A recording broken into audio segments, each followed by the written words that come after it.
present. I was backward at coming forward, and why I didn't know. There was people said that I was shy, while others called me slow. My father blamed me mother for bringing me up a lazy sod, while she said it was his fault, that all his crown were on. Ah, why don't you get a woman, he used to say to me. When I was your age, the very least I had was 2 or 3. And there's something now I'll tell you. Well, it worked for me when I was young. That's if you're not in bed by 12 o'clock, you'll be better off at home. You see, I have my eye on Mary Ann for the last 8 years or so.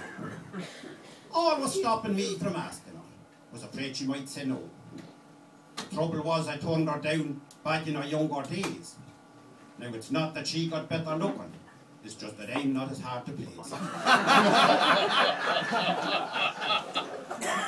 For when it comes to good looks, I don't just give it down. And I'm sure you'd say that was just as well, if you saw the cut of Mary Ann. If I told you she was ugly, I would not be telling lies. She once worked in a butcher shop, just to keep away the flies. I used to meet her now and then down around the shop, but I never had the courage for to bring the subject up. I knew that she was cool with me, since I turned her down that time. But since she got a bit of land and money, I sort of changed my mind.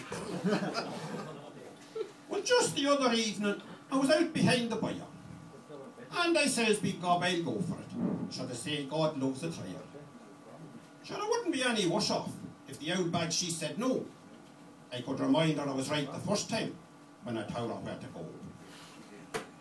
I was put in contact with a man, an expert in these things. Now, says he, if you will listen to me, you can go off and buy the rings. Says he, if you will listen to my get a woman plan, before 2 weeks I'll bet you, she'll be eating from your hand. Now the next time that you see her, pay her a lot of heed. Just check what she is wearing, or if there's something she might need. Maybe a scarf for round her neck, or something for her hair. Sure, I'll leave it to yourself, and we can take it on from there. Well, just 2 evenings later, I was going down to the pub. And who should I meet but Mary Ann, coming humming on the bike. Oh, but just as I was meeting her, there came a great big truck, and it nearly blew the clothes of her, and it ain't get her real good look. Now, there wasn't much she needed as far as I could see. All her odds and ends was covered to just above the knee. But just at the last minute I saw it, when a man should buy for the woman he loves. So it was there before me 2 days. She wasn't wearing gloves. Well, I went in the next morning on the bus from Mulligan to buy a pair of leather gloves, the first part of the plan.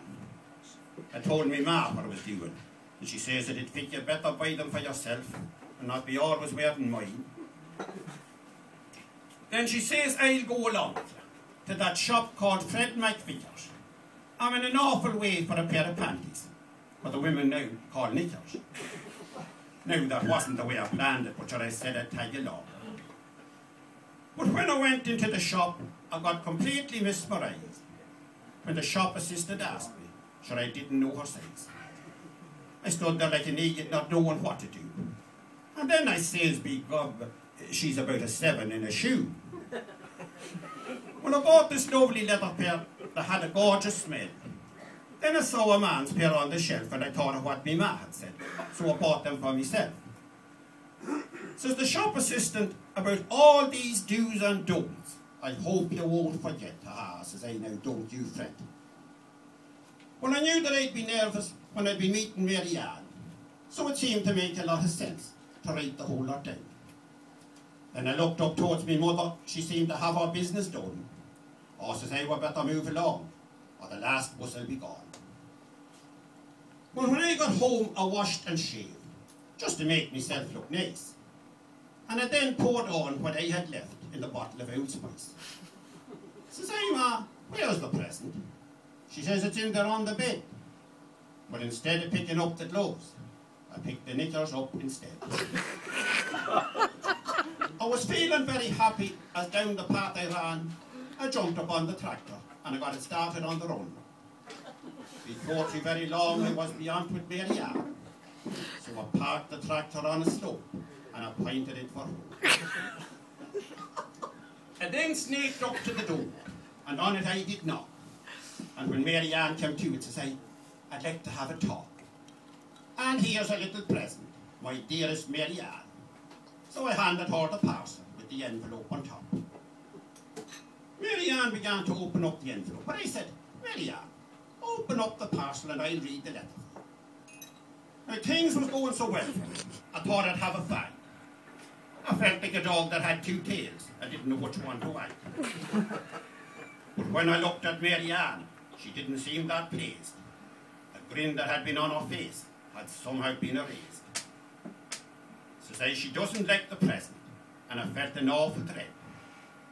Will I read the letter now, Mary Ann? I can't wait for it, she said.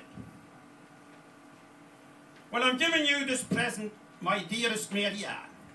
I hope that you will like them, and that they'll keep you warm. And every time you put them on, I hope you're snug as you can be. And every time you take them off, I hope you'll think of me. Now, I must say that I liked them when I saw them on the shelf.